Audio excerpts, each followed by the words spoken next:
What up, bros, and welcome to the All Bros Podcast. I'm Jonathan. And I'm Caleb. And we are a couple of aspiring filmmakers that love to watch and critique movies, but also enjoy a bit of the nerd life. This week on the podcast, we are actually...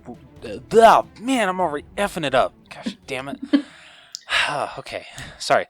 This week on the podcast, we are joined by two special guests, the two gals from Real Horrorshow. Would you guys like to introduce yourselves? Sure. I guess I'll go first. Hi, I'm Samantha from the Real Horrorshow Podcast. And she's joined, as always, by me, her co-host, The Stormy Skies. All right, awesome. So what's the main gist of your guys' podcast? We died, and we can't get into heaven until we watch every horror movie on Netflix. But they keep adding more, so I don't know what's going on. It's an eternity of purgatory. Yeah. Trying to watch every Netflix movie there ever was. Every week we talk to Jesus, and he gives us our new movie. And so it's always a surprise. Freaking love it. So I'm glad you guys found an Ouija board that can be hard to find in the Bible Belt to have us on. Yes, thank you. We really appreciate it. Help. Yeah, thank you guys for joining us. So this week on the podcast, with Adventures in Hunting, we got a good amount of pops to talk about. We got some new ones in retro toys, along with some new Disney ones, some concept art for some new Star Wars, as well as a very hard to look at Tony Stark Funko Pop. Mm. If you guys cry very easily, you don't want to look at it. Just oh no. And then with Blu-rays, nothing really. It's nothing really new, but we do have a couple of titles coming to 4K for the first time, so we'll be talking about those. We don't have any this week's sneak peeks, so we'll be moving on to our main event of the evening, which will be our All Bros and Real Horror Show breakdown of the Banana Splits movie. So, yeah. So, what do y'all say we jump in? I'm good do to it. go. Sounds good. Let's do it. Hey guys, what's up? This is Donnie, and I host the Adulting with Donnie podcast. And this is not the show to listen to if you're trying to be a better adult. I started this podcast as a way to offload some thoughts that I have throughout the week. My topics vary widely every week. Movies I've seen, guns and gun control, sex, people that are stupid, why I don't care about celebrity opinions, TV shows, snowmobiling. The list goes on and on. I'm always taking topic suggestions from fans of the show too. So join me each week on Adulting with Donnie as I pour some bourbon and allow you to see the inner workings of the mind of a madman. Live free and rant hard. Alright, so first up with Adventures in Hunting. Caleb, do you have those pulled up at all? I will here in a second. Okay, dope. Well, I'm just going to first say what we're talking about. The first one. Beyond for... Oh my gosh.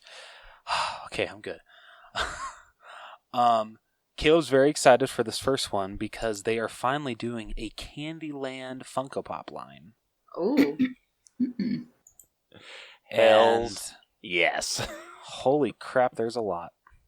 Mm-hmm. Well, was there 5, Caleb? I mean, it's not a lot. It's a decent amount. Yeah. It's not too bad. Sorry, once... my computer's being stupid.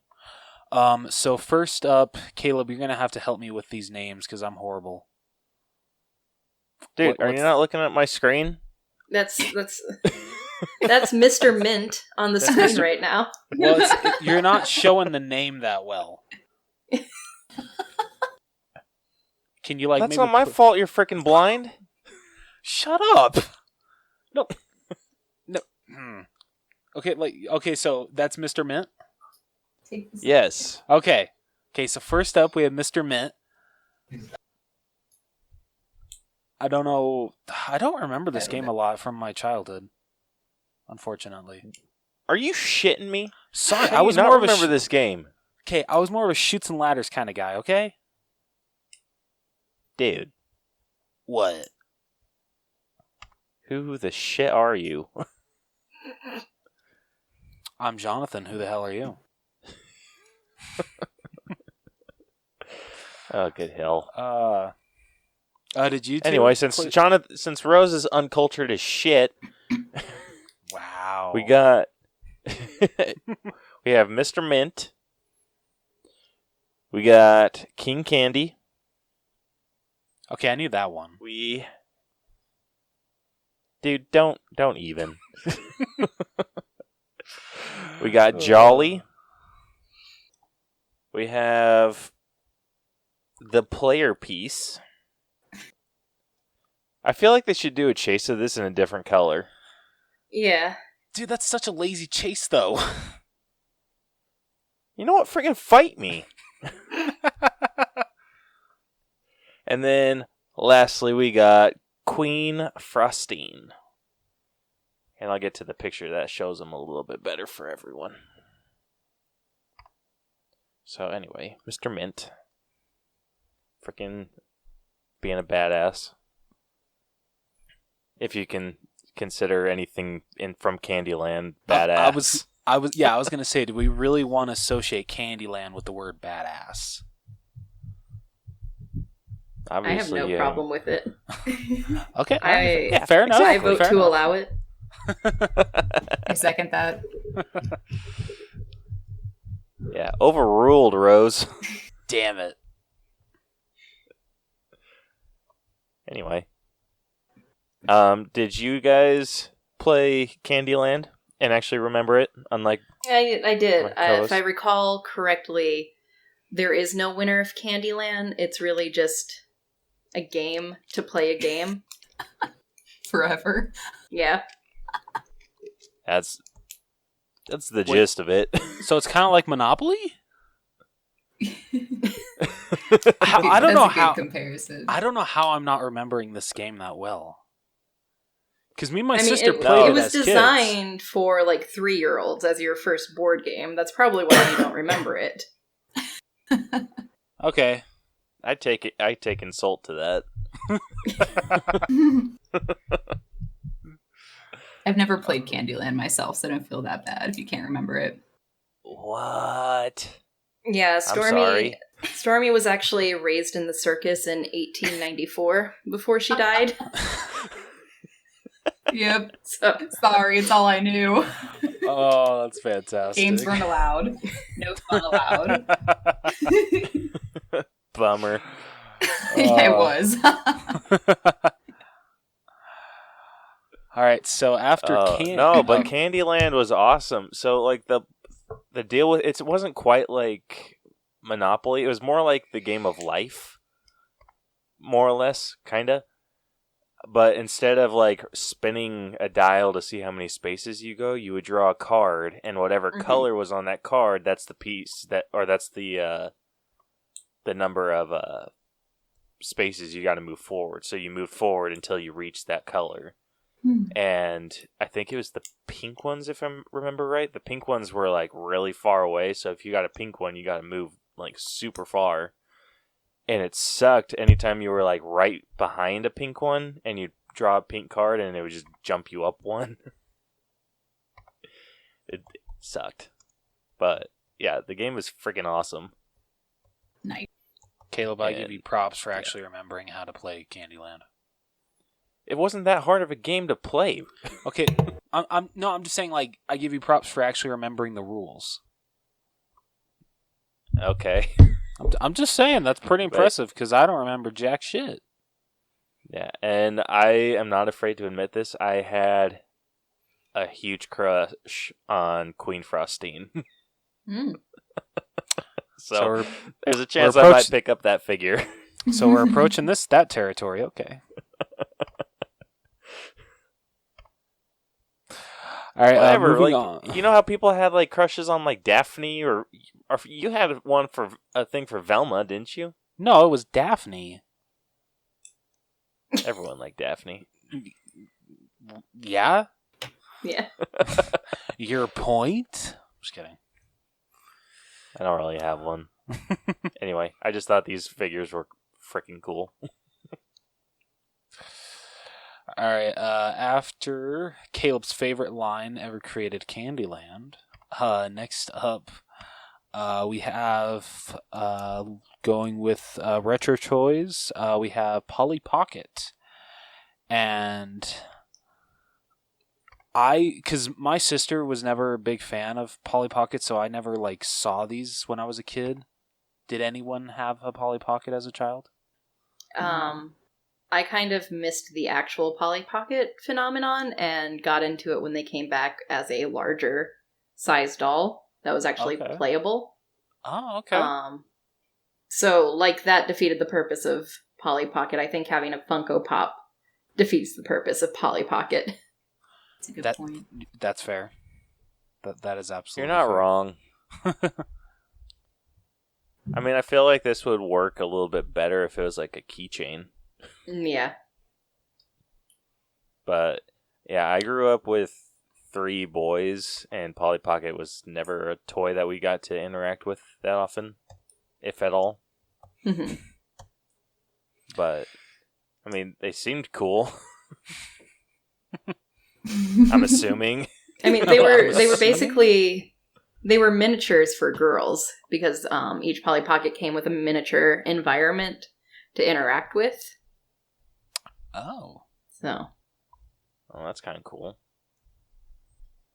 Why the hell didn't boys have shit like that? It's called D&D. Yeah, but you need friends for that. Well, no, Caleb. See, girls had Polly Pocket, and then apparently what we had is leading into our next one, which is G.I. Joe, which are not pocket-sized. Yeah.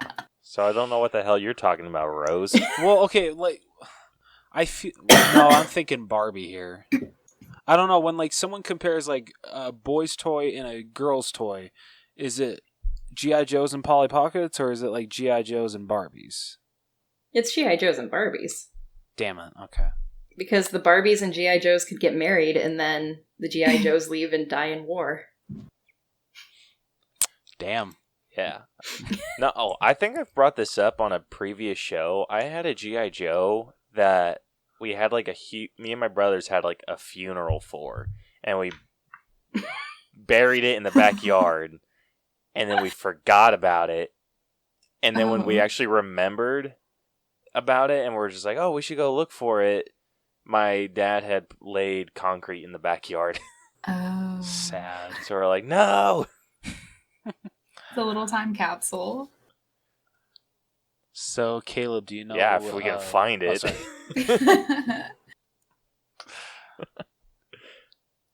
Caleb, do you know who either of these two are? No. One is probably G.I. Joe himself, and the other is probably Cobra. That would make the most sense to me.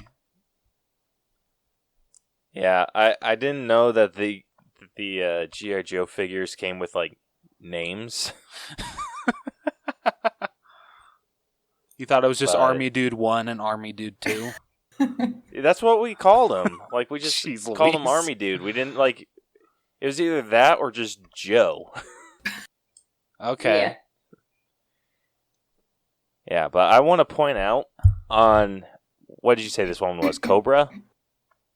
Yeah, Cobra, the villain.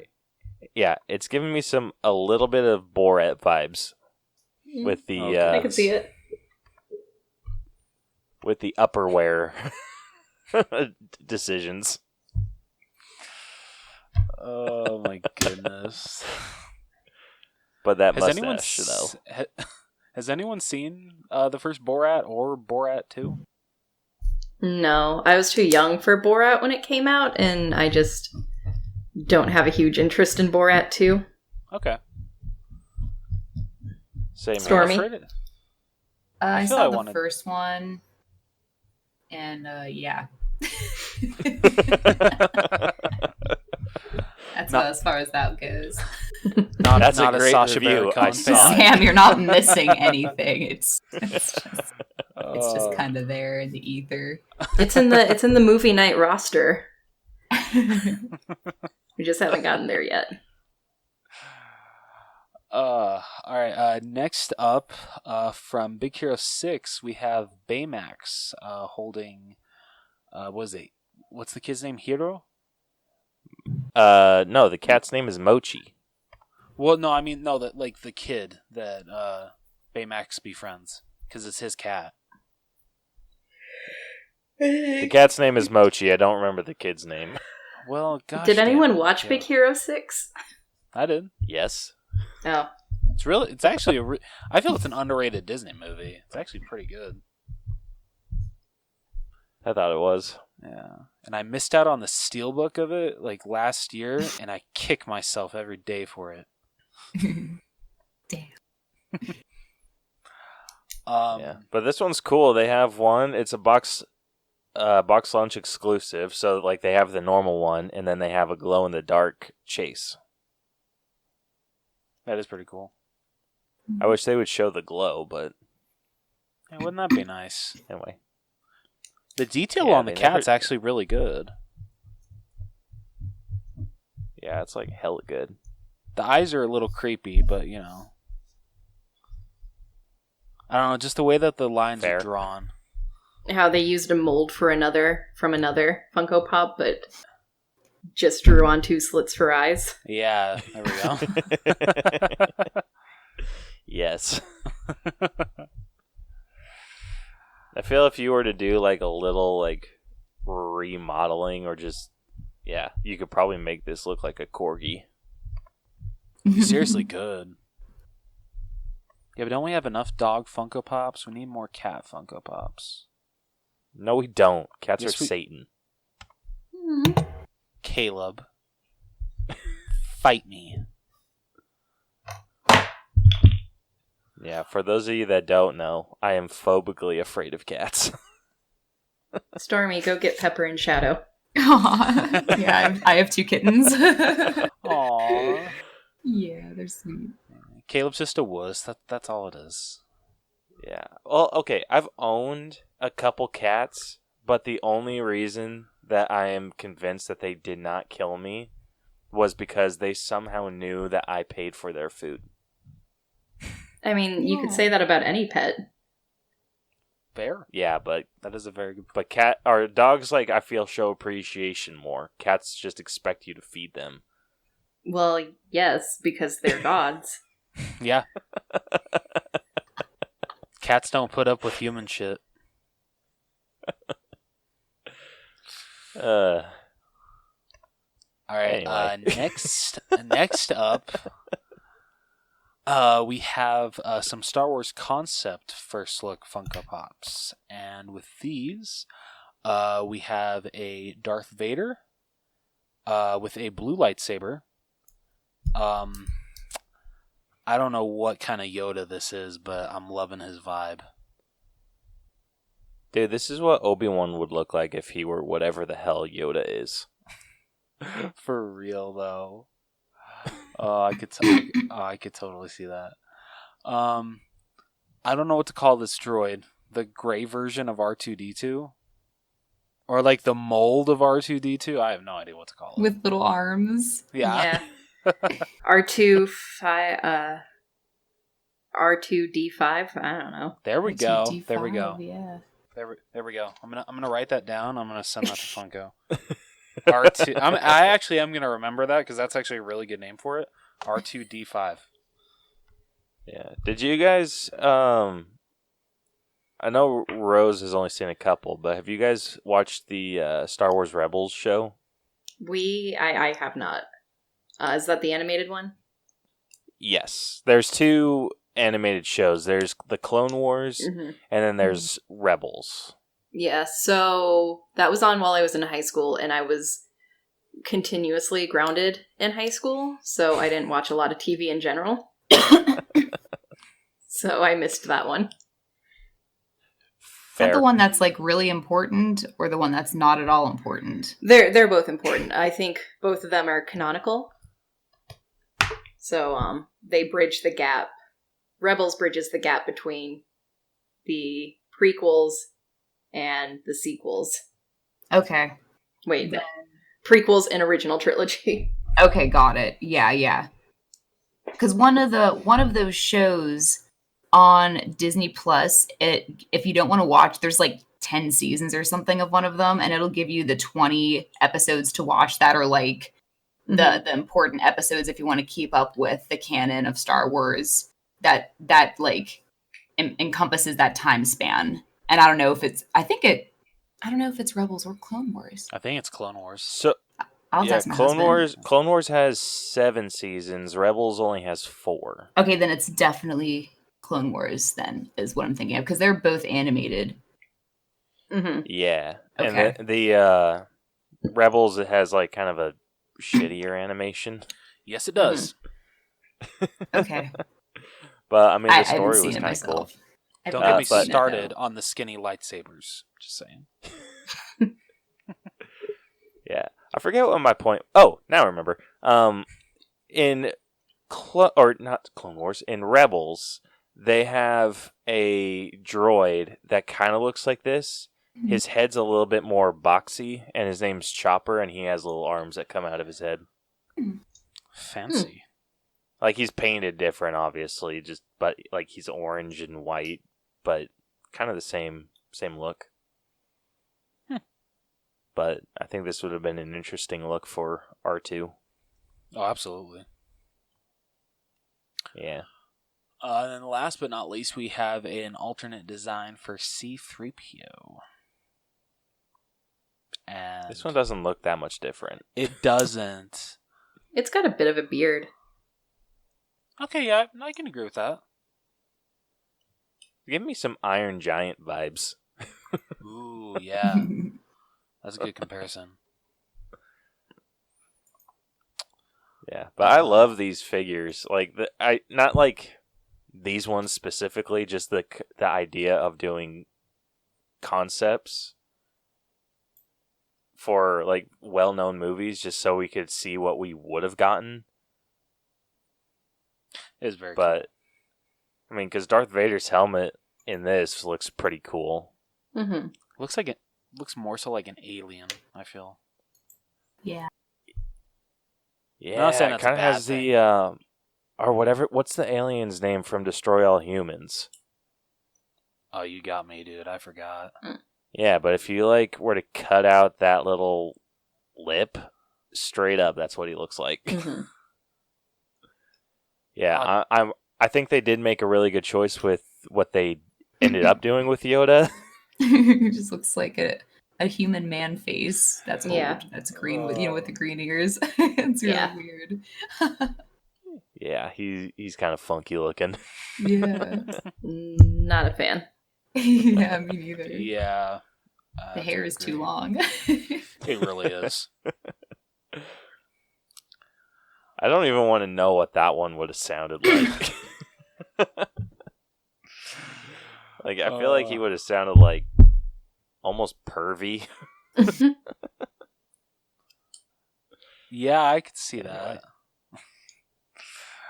All right. Next up, and for our last pop to cover, we have Caleb. Is this a double pack? Oh, it is a 2-pack. Okay.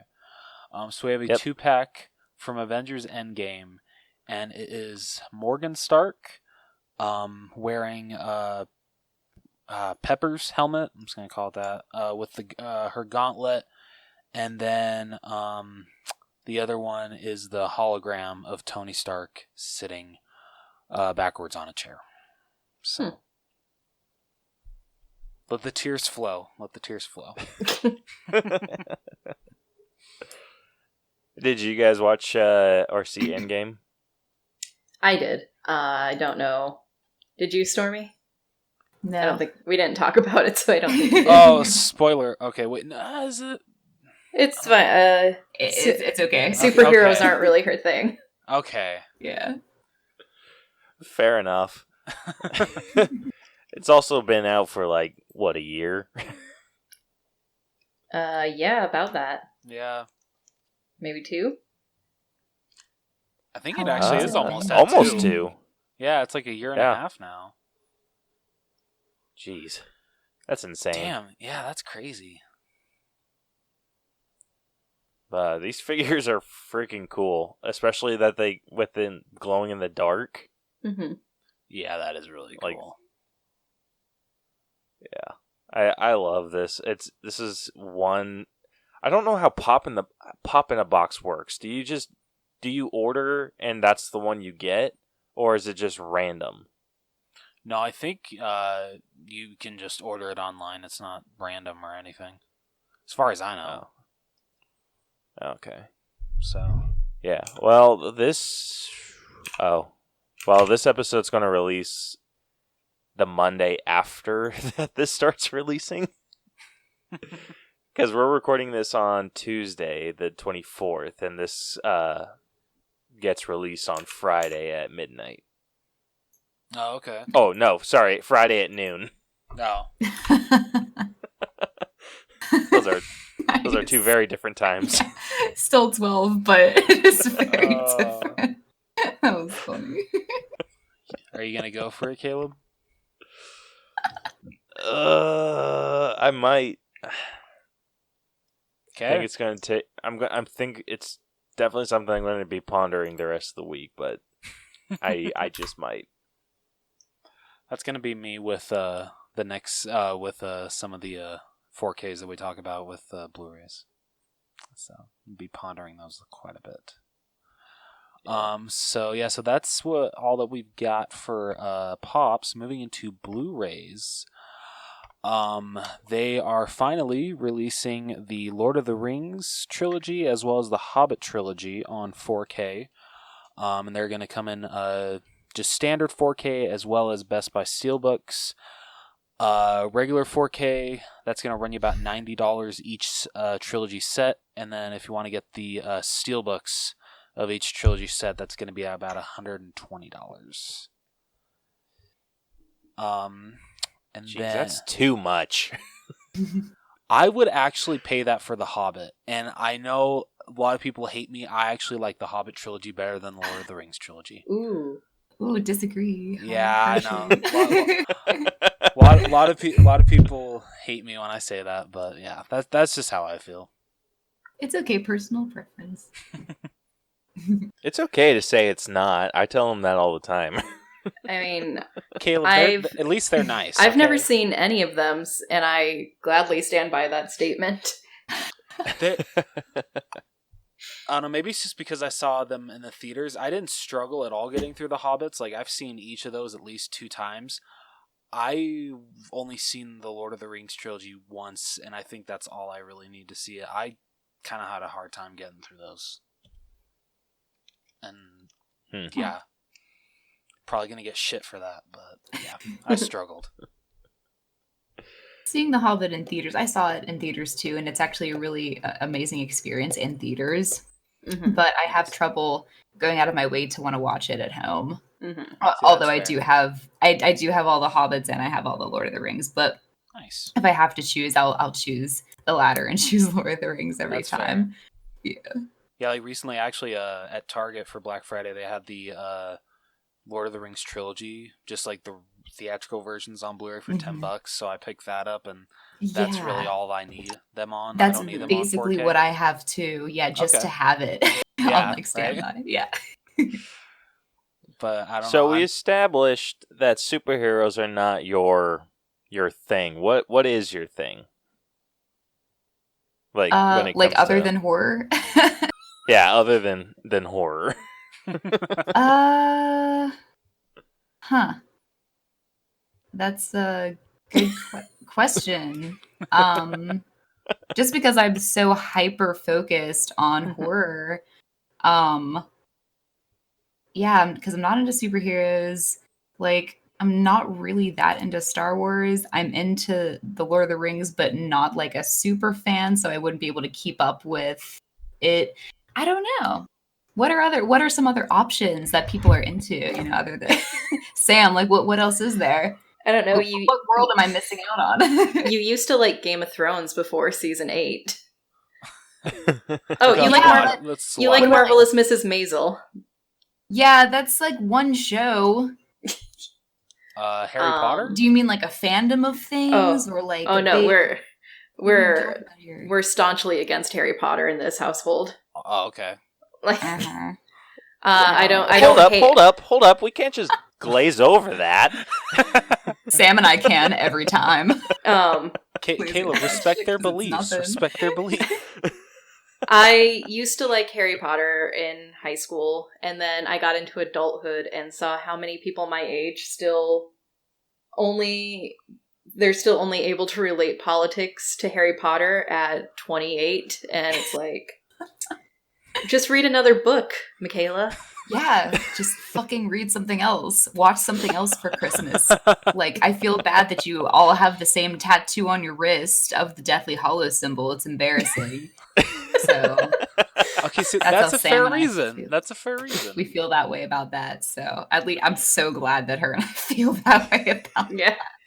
Very Let's see. You're not into anime either, even though I've given No, you good I'm anime into, like, recommendations. nothing, guys. Nothing exciting. Just I like give you good anime recommendations, and you just are like, okay.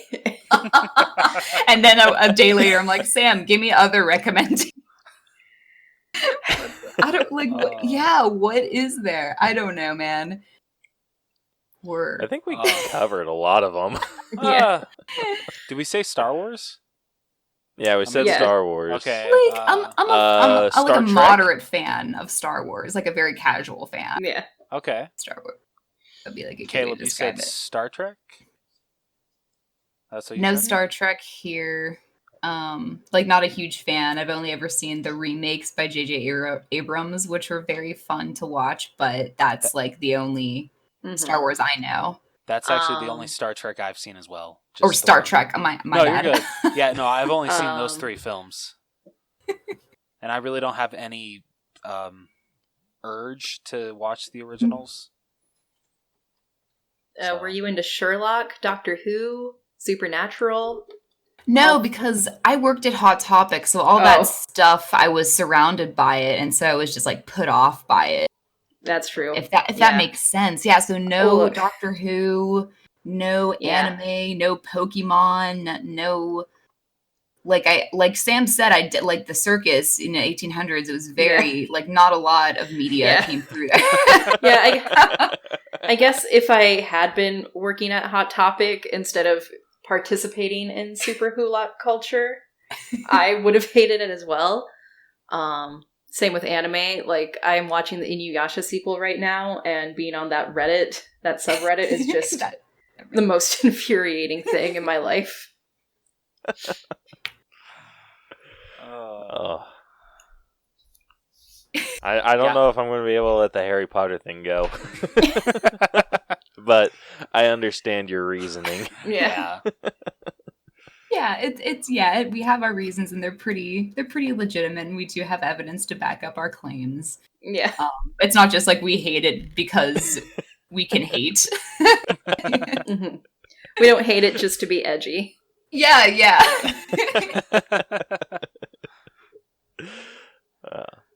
Well, at least you have legitimate reasons, and it's just not blind hatred. Mhm. Yeah.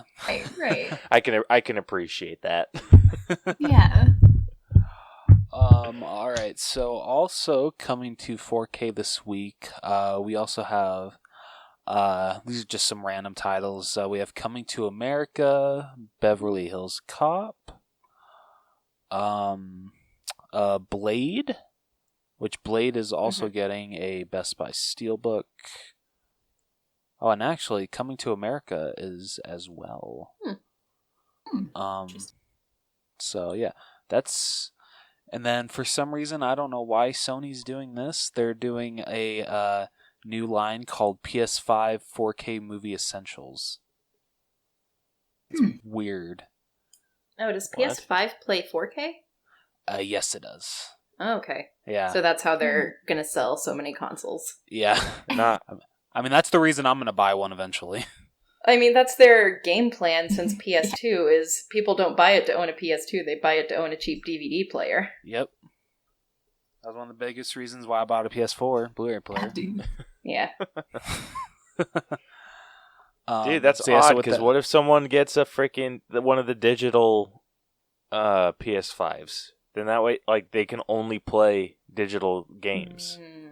Yes, yeah. Isn't that one like $200 that's freaking horse cheaper? shit. Exactly. Keep physical media alive. Yeah. Exactly. Yeah, that, and you don't get like the store discounts on games. Yeah. Either. Like, you can't go into like GameStop and get like use a coupon or whatever to make your game a little cheaper. A coupon. That'd be cool if we could get like coupon books like for games and shit. Oh, that'd be amazing. It's the whole coupon book just for Best Buy alone. I'd be in heaven. Yeah, wouldn't that That'd be awesome. Alright, so that's like basically the main gist of what's coming to Blu-ray this week. Nice. Do you guys have anything to add of the releases coming up? No, I'm part of the reason physical media is dying. I buy everything at Goodwill. I mean, Caleb's the reason why physical media is dying, because he just takes all my digital codes. So okay, I'm not the sole reason. I'm just kidding. Yeah, I'm kidding, Caleb. Stormy and I do that. Whenever I actually do buy a new Blu-ray, I ask her, "Do you want the digital code? Because I'm not going to use it." Yeah, and I'm like, that's how I am. Last time I checked, I have like over 200 movies in my digital library. You're welcome. I'm kidding, bro. Yeah, and like seriously, 99% of them are from Rose. Hey, dude, as long as they're not going to waste, that's why I love giving them to you. So at least they're getting used. Yeah. But seriously, the 1% of movies that I don't, or that weren't from you, are either from my brother because his Amazon account's connected to my my Movies Anywhere app, and the one movie that I got for free because I switched to Movies Anywhere. You cheap bastard. Dude, I don't give a shit. I know you don't. All right, what do you guys say we jump into our main event of the evening then? All right. Right on. Time for the main event. It's main event time.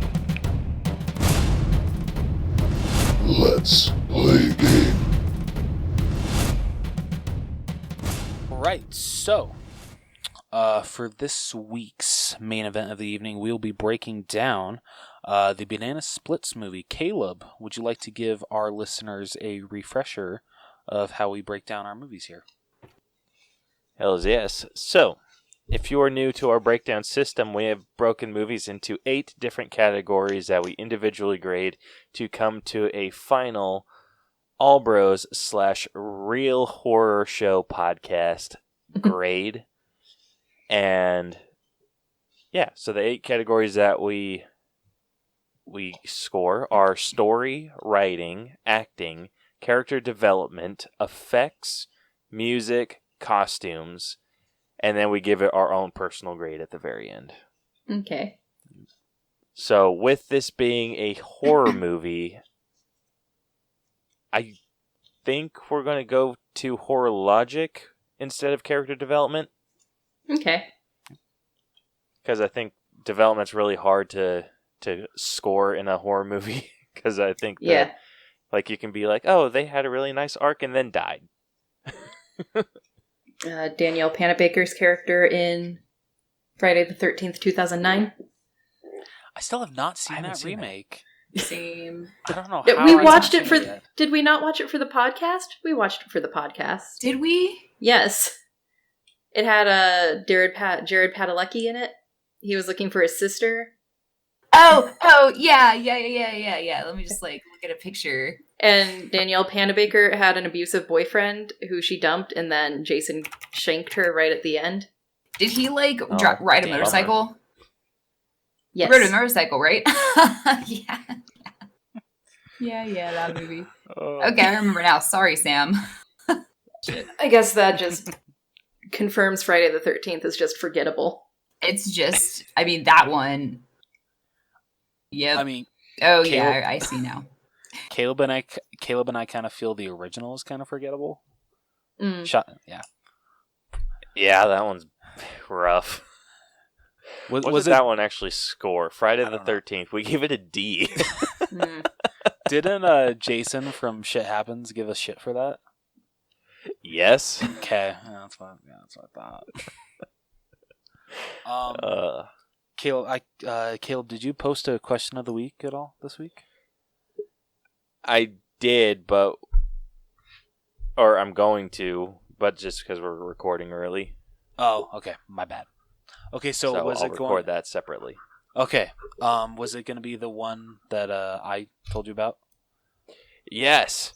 Okay. So you two can answer this. Mm-hmm. Our question of the week. Everyone else will have heard this by now, but you guys are like the first ones to hear it officially. Kind of, and you know how podcast magic works. So our question was, what childhood show would make a good horror movie? Oh. Let me think. Well, I mean, obviously, Courage the Cowardly Dog. Oh, great Yeah, response. That's a great I'm one. gonna have to go with that off the bat, dude. Dude, that Wow. one would mess me up. For real, That though. is a horror movie, man. Seriously, though. Wow. Yeah, dude. Straight up. Like I feel like, because I mean, for those of you that don't know, the Banana Splits movie, the Banana Splits was an actual children's TV show. Oh, was it? Yeah, I think it came out in like the 80s. It was on the Hanna-Barbera network. Okay. Yeah, and so this is just what would happen if this were, or if it were made into a horror movie, and it was. Spoiler alert! It's frickin' nuts. Although this movie does have a one-up from the original show. In this movie, the show actually lasts longer than it did in real life. Mm-hmm. Dude, that show started in the 60s. Yeah. 1968 lasted for 2 seasons. Yep. But yeah. What? Yeah. Yep, that's all it lasted. That's wild. But yeah, in the movie, it's been going since 1968, right? Because doesn't it take place in present time? Yeah. Okay. So, yeah, that's insane that it's been lasting that long. Yeah. Hell, even Blue's Clues didn't last that long. Or is Blue's Clues still going? And it just had a reboot. Oh, it did? Oh, okay. Unfortunately. Damn, Caleb. You got to give it to a new generation, so... No, Blue's Clues was perfect the way it was, and it went to shit as soon as Steve left. Fair enough. I can't remember the name of his replacement. Frickin' Joe. Oh, yeah, that's what it was. I'm passionate about random ass things. He is. Okay, so we got Courage the Cowardly Dog. Does anyone have any other cartoons or children's shows that they think would make a really good horror movie? Well, I didn't watch a whole lot of children's shows when I was young. So I'm trying to think of what I did watch. Sam, what do you think about the show Dexter's Laboratory? Do you think that could be pretty shocking as a horror movie? You could do a good sci-fi horror with that. Ooh. Interesting point. Yeah, absolutely. What else was there? Did any of you ever watch Caillou? I actually watched quite a few episodes the other week with some friends because she didn't believe us that Caillou was a bastard. I could just imagine, what if, you know how, like, with the Joker, it was just like all it takes is one day? I just want to see if a version where Caillou just snaps, and just kills his whole family, all of his friends. Yeah, I want to see that. Bloody hell. What? The kid's a little shit. Mm-hmm. No one should like him. Dude, I'm trying to think of a show, like a children's show. Like, because I think, like, Courage and Dexter was, like... I see. Like, teenage show, or, like, older kids. Yeah. But Okay, I think fair. Blue's Clues would be freaking wild. Oh, that'd be terrifying. Ugh. Yeah, I think you could have a lot of fun with that. Oh, yeah, you absolutely could. Or, oh shit. Well, I don't know. So I was thinking, my cousins, they used to watch the show called Yo Gabba Gabba.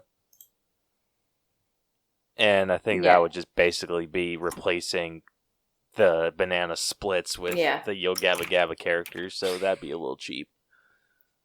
Yeah, it could still work. Yeah. Okay, getting to the responses to our question of the week. I'm not sure if I've said it yet, but you'll hear it eventually. I'm recording this separately because we recorded this episode a couple days earlier than we usually do, and we still wanted to get a question of the week out. So, starting off over on Instagram, we got a response from the Plunge Podcast, at Plunge Podcast. They said, Ed, and Eddie seemed like a fever dream constantly. I feel like it could switch gears and make a horror switch. And I absolutely agree. That movie would be nuts. Absolutely nuts. And you could honestly throw in like every single character if you wanted to, and that movie would just... Yeah, that was one show when I was younger that I was not allowed to watch because sheltered. So, I didn't get to watch it until I was much, much older. So, hell yeah. Moving over to Instagram, we got a response from the Victims and Villains podcast, at Victims and Villains. He said Captain Planet.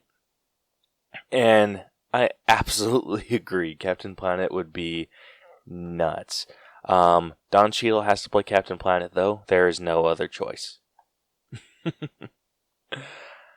And then the last response we got is from someone, I'm going to jack up their name. Josh Katsabasakis? Katsabasakis. Please let me know if I said that right. I'm going to feel real bad if I didn't. They said, or he said, Big Comfy Couch, a show about a clown in a house with her living doll and dust bunnies that live under their couch, and a dollhouse whose dolls inside are alive, and a clown postal man on a unicycle who's unhinged. So,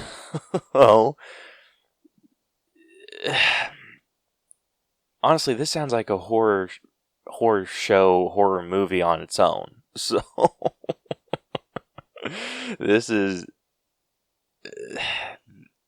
that's enough to work with. That is more than enough to work with. Yeah. So, thank you everyone that answered our question of the week. We really appreciate hearing from you. I'm sorry that we had to record a little bit earlier, but Thanksgiving. So, I mean, not really that sorry.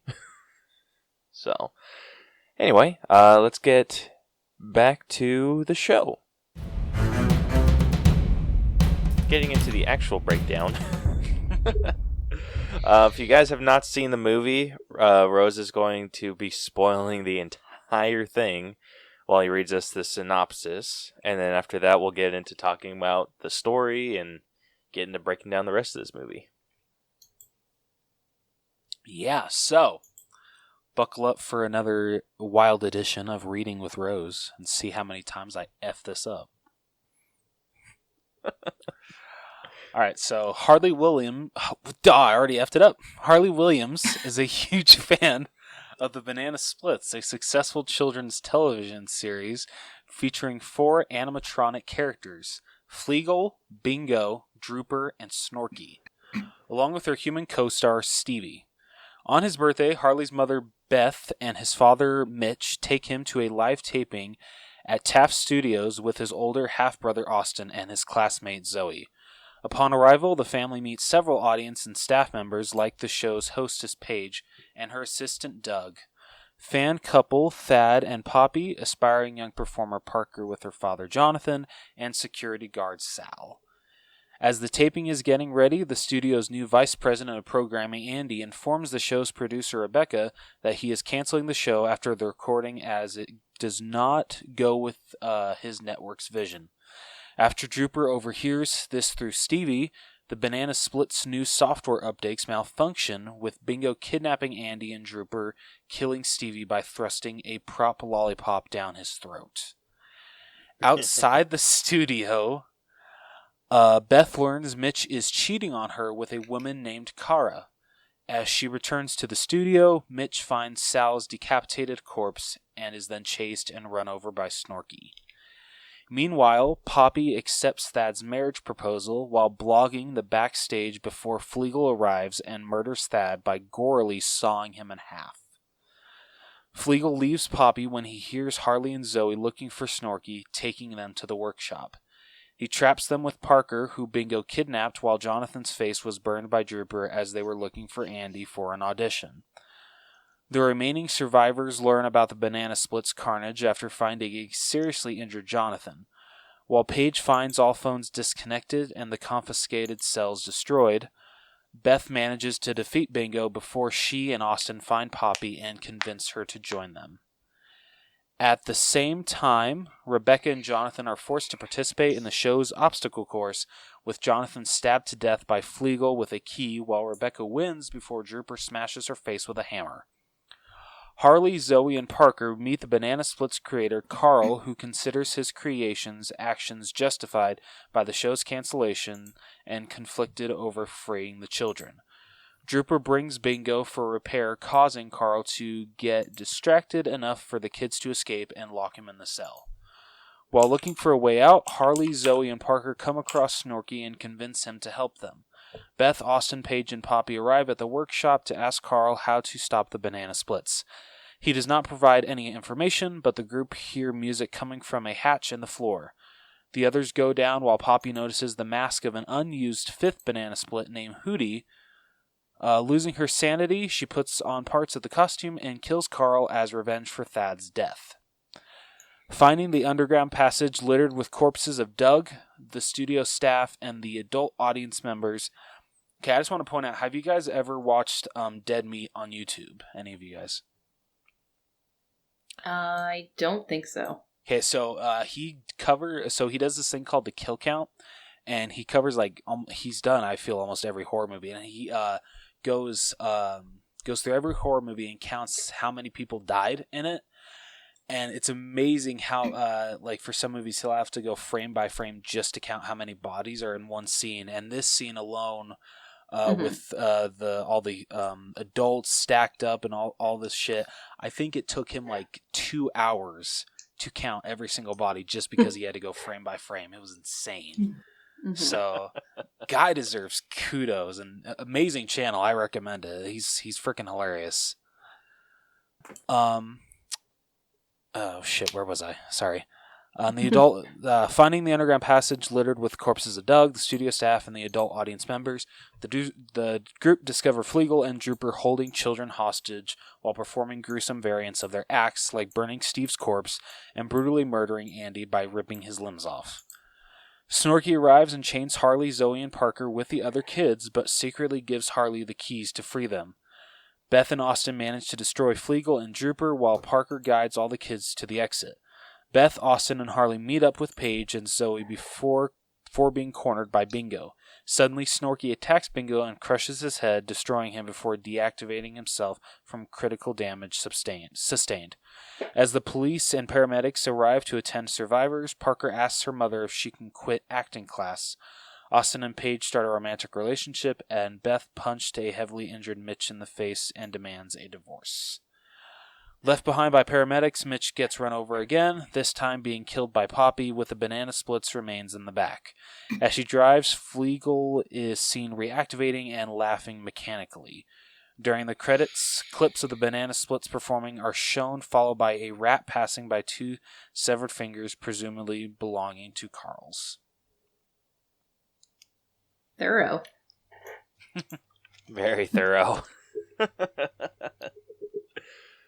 I don't think I even caught that after credit scene. I missed that. Whoops. Yeah, I caught that one on accident. Well, the on accident. Yeah. I just kind of left the movie going while I was finding something else to watch. Oh, okay. This movie is freaking wild. Mm-hmm. Oh, it really is. Just the fact that the banana splits, I think it's very interesting that they make it to where they're not like just humans in suits. It's actually robots. And I mean, for the most part, it works. Like sometimes you have to give disbeliefs that there's no way a robot could move sometimes the way that they do. But overall, I feel it worked. Yeah, it worked okay. Like it was kind of hard to let go of that knowing that those were people. That's fair. Yeah. I mean, What did you guys think? It would cost think? a lot to actually get them animatronics. I loved this movie. I thought it was delightful. See, I have the ability to suspend my disbelief. If you can believe anything in Harry Potter, you can believe that these were robots, in my opinion. Fair enough. Stormy and I actually watched this movie together, which we never do, despite the abilities of Discord. I like to wait to hear her opinions on Mike. So what did you think, my dear? Yeah, so it was cool to watch with you because we were able to like kind of keep to ourselves a little bit, and just like very sparingly message each other when like something exciting happened. But I also agree because I went in this really blind, just knowing the title of the movie. I was like, oh, I'm really like not sure about this. I wasn't like really trying to become invested. Yeah. And Sam and I watched it, and I was actually really pleasantly surprised by how taken I was with the story that it just like pretty much flew by for me. Oh yeah. And there were a lot of elements that I really look for in horror movies, and it had everything that I really loved, including those very gruesome kills, but we'll talk about that later. But overall, I agree with Sam. It was a lot of fun. Like, it actually had characters I cared about from the beginning. Yeah, me too. Which right? Horror movies tend to have a difficult time doing. Yeah. Especially in a slasher or just ridiculous horror movie like this. But it worked. Yeah, I think that they did a really good job at setting up the story or what story they were trying to tell.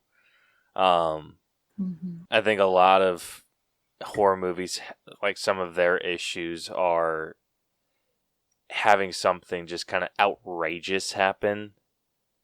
And this felt like very natural, and it wasn't like they were forcing anything on us.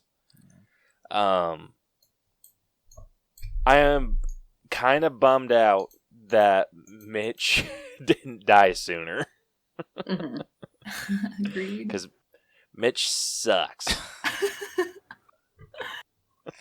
He does. Fair enough. Fair enough.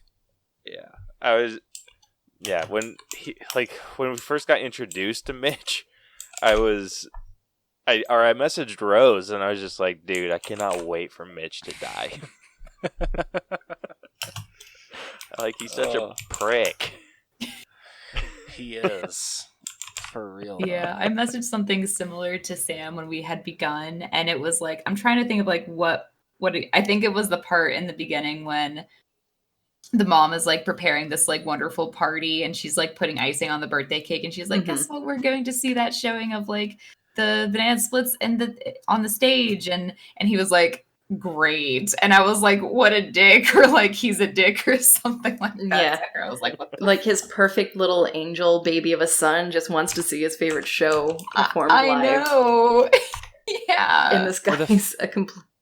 What was Fucking wasn't it douchebag. that he told his son, he's just like, I'm not your daddy, I'm just your dad. He or said something you're like too that? old to call me daddy. That's what it was. I'm And I was like, what seriously, the dude? fuck is that supposed to mean? Seriously.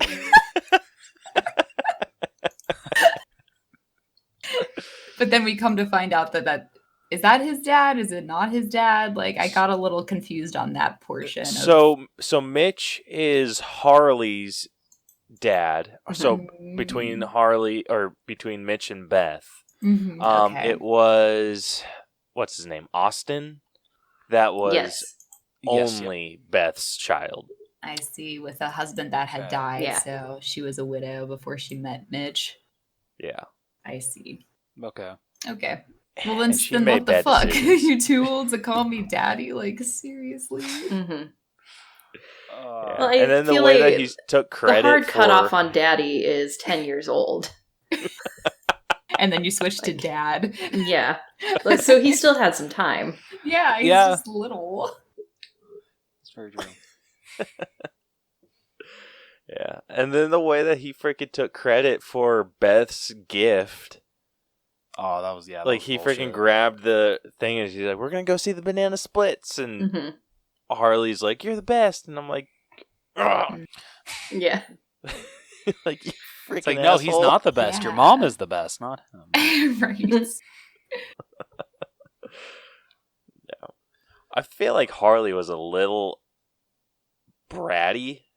Like, they set him up like that Yeah, when he was. when Austin gave him the wand and he's like, oh, it's the short one. And he's like, It's well, a push tiny the button. wand. Yeah, and then it like extends. I'm like, ah.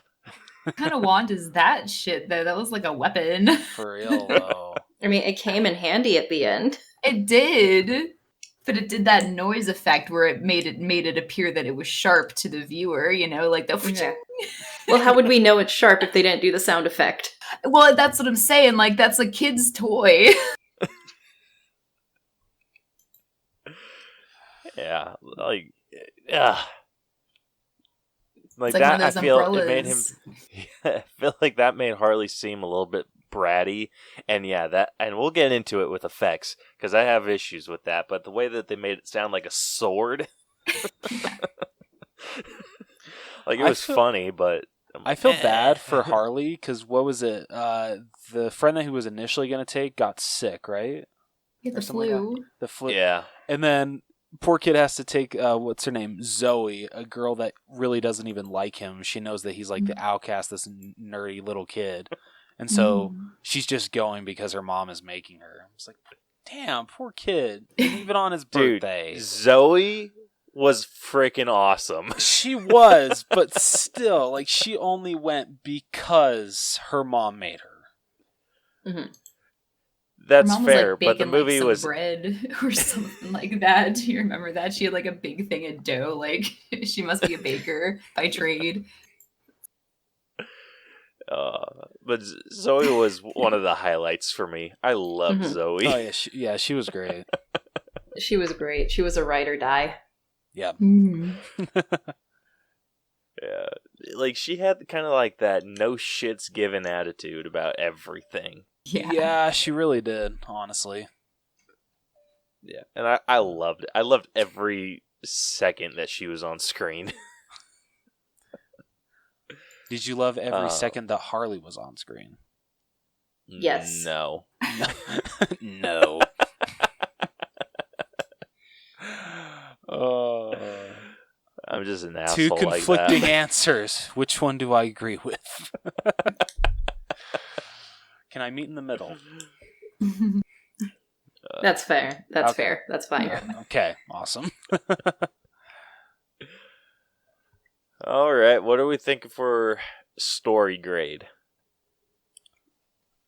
Probably a B. I mean, I was invested in the story. It wasn't necessarily the most original. It came out in 2018. Clearly, probably had some inspiration from Five Nights at Freddy's, Yeah, but definitely. they were actually good in their storytelling. So, the Banana Split's not Five Nights at Freddy's. Yeah. Okay. So- I can also give it a B. Yeah. So this is like we out of 100. Out of 100? Is but we use kind of like the grade school percentage system. So a B is like 80%. 83. Okay. We have the B minus sitting at 80. Okay. So 83. 83. Yeah. Second that. Rose, what are you thinking? I'm thinking a solid 80.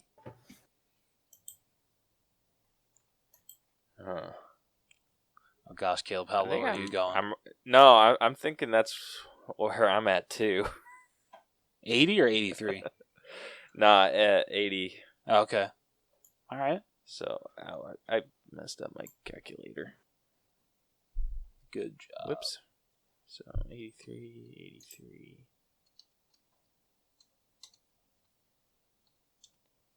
So averaging that out, that comes to an 81.5. Okay, it's not bad.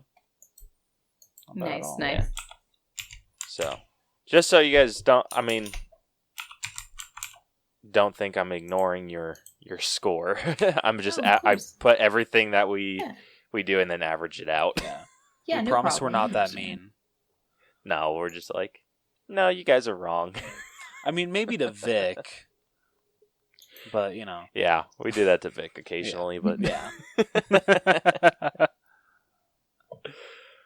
all right, moving on to writing. I'll give him this. The writing, I feel, is the strongest when the actual banana splits are talking.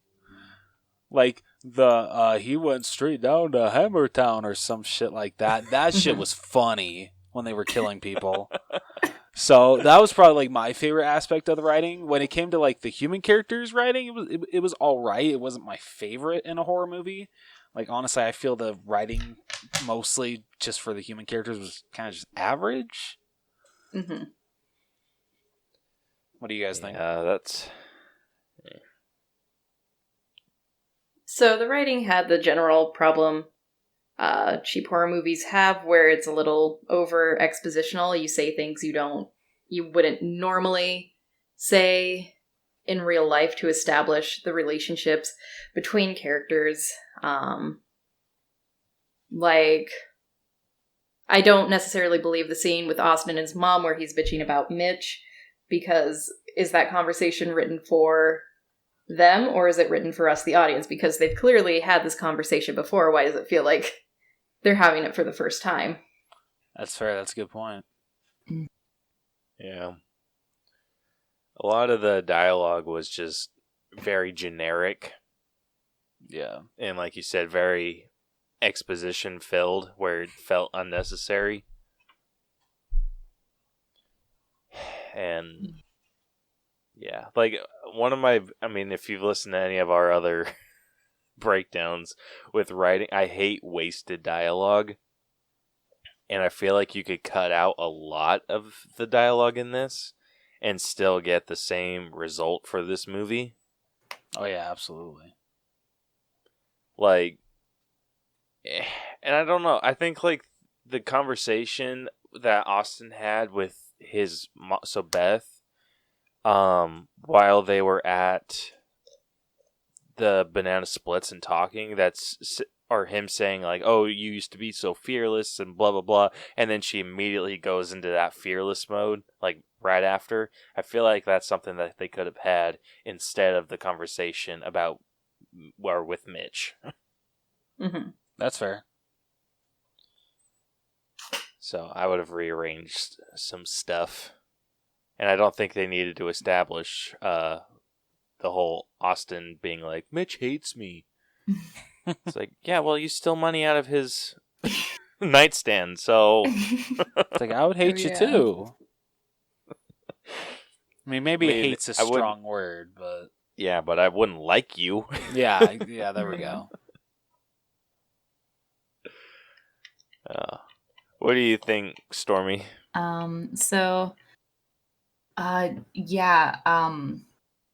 Basically, Sam said exactly what I was thinking about the dialogue, and I'm gonna riff on what she said, because there was this one element that I thought was so ridiculously, was that your place, Sam? Yeah, it's fine. The air conditioning. Oh my god. The air conditioning kind of creates a vortex, and it pulls doors shut. Oh my god, that's like a ghostly phantom. Anyway, there's this part in the movie when it seems like they're having this conversation for the first time, like you said, but it should have happened multiple times, when she said, like, I won't have someone die on me again. And she's referring to her old husband who has died before. And the way it was stated was just so incredibly, like, out of the blue at the point, whatever was happening. And I was like, what is she talking about? Like, has she had a kid die? Because I think she was talking about her kid dying, but she was actually talking about her ex-husband who died. So it was just very strange. And I was like, it's just, but like Sam said, it's one of those things where it's to be expected when you're watching a horror film like this. Yeah, they want you to care about the characters, and sometimes they do it in a very unnatural way. Yeah, a little forced, but you know. Yeah. Because the point of a horror movie is the scares. It's not like a drama where you want to establish these character relationships because that's what the entire plot infringes upon. Yeah. Yeah, that was another thing. Another thing I've stated before a million times. I hate cheap jump scares, and I'm kind of glad that this didn't rely on them very much. No, it just relied on gory kills. That's really what it relied on. Like, it had... Not saying that's a bad thing. No, like, it had a couple jump scares, but I think those were pretty well earned. A lot of the stuff that they did for the big scares were more terrifying and filled you with dread more than anything, and I love that. Like when what's her face, Paige, is looking down the hallway and she kind of does a double take and looks down, and then I think it was what's his name, Drooper, that was in the hallway and started stomping towards her. Like, that scared the shit out of me. I cannot remember any. I cannot link the names to the actual banana splits for some reason. I don't know why. It was Snorky and Fleeper, the magician Fleagle. one, Fleagle. Which one? Was and then sorry. I those are the only two I remember. I'm trying to. What was the dog's name? That was Drooper, right? That was Drooper. That was Drooper? Yeah. Okay. I thought he was a lion. The elephant was the first one she said. Yeah, Snorky. Yeah, Okay. Snorky. Because it was his favorite one, because he said Snorky like a million times. Yeah, the one with the big-ass smile was Fleagle. He was the monkey, I think. Mm. Yeah. I think so. Then Snorky. Then there was Drooper. I forget what was Drooper. One of them was a lion. And then Bingo.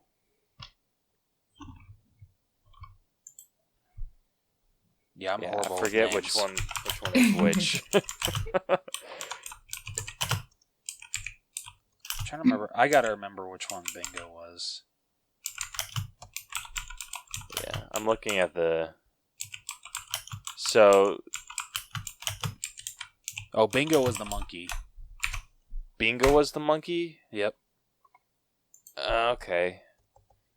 And then the magician was the dog. Oh, that was... So the dog was Fleagle. Oh, okay. Okay, and then Snorky was the elephant, and then... So Drooper, what... Is he supposed to be a dog as well, or what is he supposed to be? I don't freaking know.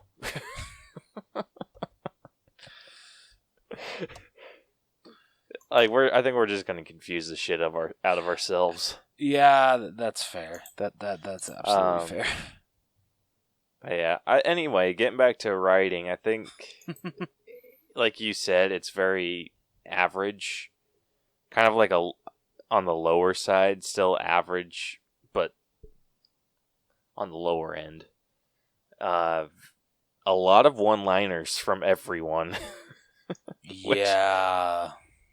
Some of them worked, some of them didn't. Like, I think the writing for the banana splits was better. Like when they freaking roasted Stevie and said, "Stevie, smoking's bad for your health." Like, I thought that was hilarious. I'm sitting at like a 68. I'll give it a 70. 70? Yeah. That's what I was thinking too. I was like, just a straight up 70. I've seen worse. Just to see whatever that would be. Yeah, I've seen worse, much worse. Caleb, you're going to hate me. I'm going to meet you guys in the middle, 69. Nice.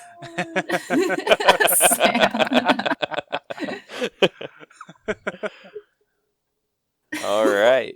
All of that averages us out to a 69.25. Not bad. Yeah. So next up we got acting. So I think we definitely need to do Beth. Yes. Mm-hmm. You thinking Harley?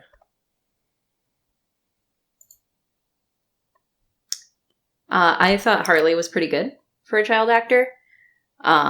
I was instantly in love with his character. I thought he was adorable. He is a sweet angel baby, and I will protect him. I mean, you're not wrong. He is a pretty cute kid. What else has he been in? Because I feel like I've seen him in other stuff. Yeah. Like, nothing. I mean, don't he know was what the hell in, I've seen him in. He was in The Kindness of Strangers and Dreamcatcher. Never heard of either of those two, but Yeah. Whatever the hell those movies are. for real though. But he actually did do a pretty good job. Very sold me on the innocent child play. Yes, absolutely. So I don't know. What are you thinking for his grade, Sam? Oh, for his grade, I'll give him, assuming this is his first major role in a movie, I'd give him probably a 91. 91. Child actors are difficult. It's true. That is true. Score. It's very true. Stormy, what you thinking? So for Harley, I did think he was cute and everything, and he wore those little wings, the costume wings, which was cute. But there was just something kind of it must have been because he was very young and this may have been his first role, but he was kind of like at times an empty shell. So he really was very like expressionless a lot of the times when things were happening. So it kind of made me like think that he was just being a creepy little kid a little bit of the time, which may have been in his favor since this is a scary movie. I don't know. I think I like him a little bit less than Sam likes him. So I would probably give his grade like an 88%. Just That's not slightly bad. lower. Yeah, that's not bad. What are you thinking, Rose? I mean, I'm probably gonna go lower than both of you two. Maybe like try not to be mean here. Like Just 70. do your thing. It's whatever. 75. I mean, He's not my kid. it's fine. We're the horror experts on this podcast, so I mean, fair. Oh shit. Shots fired.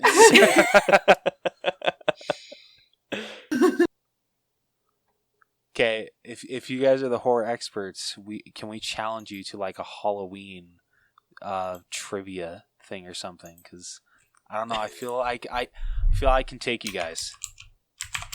You can't take Sam. Probably not. I dedicate my life to trivia.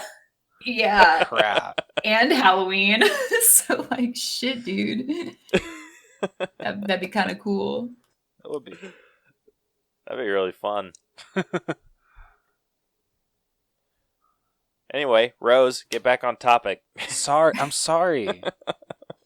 When someone challenges me to horror, like I'm just kidding. No one challenged you. You challenged her.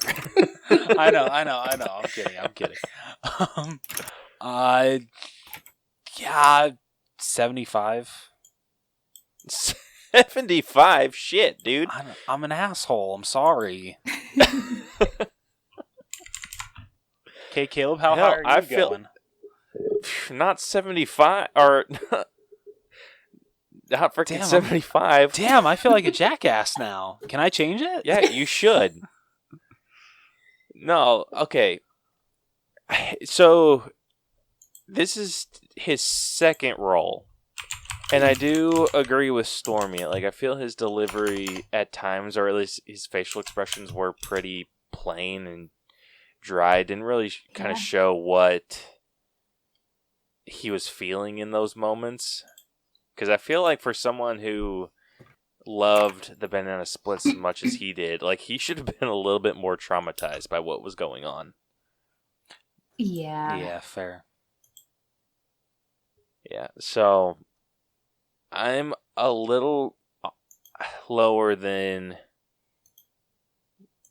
you two. Not as low as frickin' Rose. So I'm still in the 80s. I think I'm gonna be like an 83. Wow, I'm a jackass. Yes, you are. He's a child. But you said he wasn't your child, so... No, Stormy said it That's wasn't what I his. said. Oh, my bad. My bad. Sam holds him in the highest regard. I hold him in a little bit of a lower regard than that, Okay. as if he were like maybe like my like nephew or something like that. Yeah. I hold him into regard as if he's my distant cousin. Like that cousin your mom told you was born, and you're just like, okay. And she brings him up occasionally. Yeah, right. It's like, oh, that's cool. And meeting him will absolutely never occur, and it will never affect your life positively nor negatively. It'll simply be. There we go. Yeah, that's probably how I'd put it. Nice. Someday he'll message you on Ancestry.com, just hi. Hi. That's the realest shit. Cousins really pull that shit. Oh, shit. That was amazing. All right, next up. Should we do Austin? Like, do you guys think that he was a big enough He was bad. part in this? I give him a solid 65. 65. Oh, shit. One of the only actual notes I sent to Stormy during this was, if he could stop mumbling, that would be great. And I don't think that was a directorial choice. Probably not. I think that the whole him flirting with Paige and it working was absolute bullshit. That was the one thing I could not believe. Yeah. I'm like, straight nah, up. that did Fair. like, and it was so dumb. Like when he shot her, or when she shot him down, I was just like, yeah, like, duh. And then when she looked back and like had that like look, I'm just like, are you shitting me? Like, I am 5 times more awkward than him, and none of that shit worked with me. Ugh. I mean, hell, I was lucky enough to lock down the woman I was able to. Damn, Kill. Stop And I was all yourself types so of short awkward with her.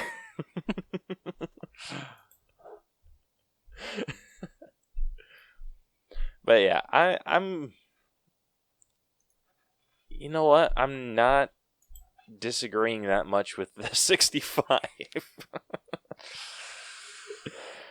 I didn't care for his character either, so I might be a little lower. Be like 63. Not much lower, just a little bit, because, yeah, he kind of sucked. He sure did. Yeah. Alrighty, Rose. I'd agree with a 65. I feel that's a good score for him. Alright, and Stormy?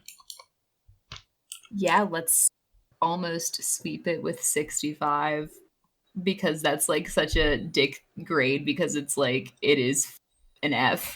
But if you gave them one more point, it wouldn't be. So Yeah. it's like you just fucked up that bad that you failed. What's a 64 in our... So a 64 would be a D in our system. Oh, okay. We'll keep it So. at 65 anyway. I use like a different grading scale in my head. You're in school mode. Yeah, I use a college grading scale. So 65 is failing in your class? And yeah, anything 65 or below is an F. Anything above 65 is a D. All right, Wow. I'm going to talk to your dean because I think that's bullshit. That's standardized That is grading bullshit. for all community colleges. I'm going to talk to... So talk to higher up than my school. Yeah, I'm going to talk to the Pennsylvania... Come to my state, yeah. the Pennsylvania Secretary of Community College. There we go. It's like, straight up, it's like 65 might as well be like a 0, but it's like 65. So it's like already more than halfway up the numbers to 100. It is bizarre, but it's the way. Yeah. It's the only way I know. Jeez, anything lower than a 60 in our system is an F. Damn. Yeah. I shouldn't be surprised. Luckily, nothing's by our gotten that system, low. But Yeah, we haven't scored anything in F yet. I'm searching for the movie, though. We will. Yeah. So, averaging that out, that comes to a 64.5 for him. Damn. So I think last we should do Beth, the mom. Played by She was Danny good. Kind. Is she a scream queen that I don't know about? Let me check. I know her from that Netflix show Working Moms. Okay, I haven't watched that. Oh, Yes, you need to she's- watch it. It's freaking amazing. She really hasn't been on at least a lot of popular movies. It's really just B-roll. Yeah. Not B-roll. Are you B- in? B-done. Are you into either of you into comedies? I am. I just, watch. I watch everything, so I have a well-rounded repertoire to draw from when I write. Yeah. So if you get a chance to, Working Moms on Netflix is a really good show. I think they just did their 4th season, so there's quite a bit to watch from. But I love that show.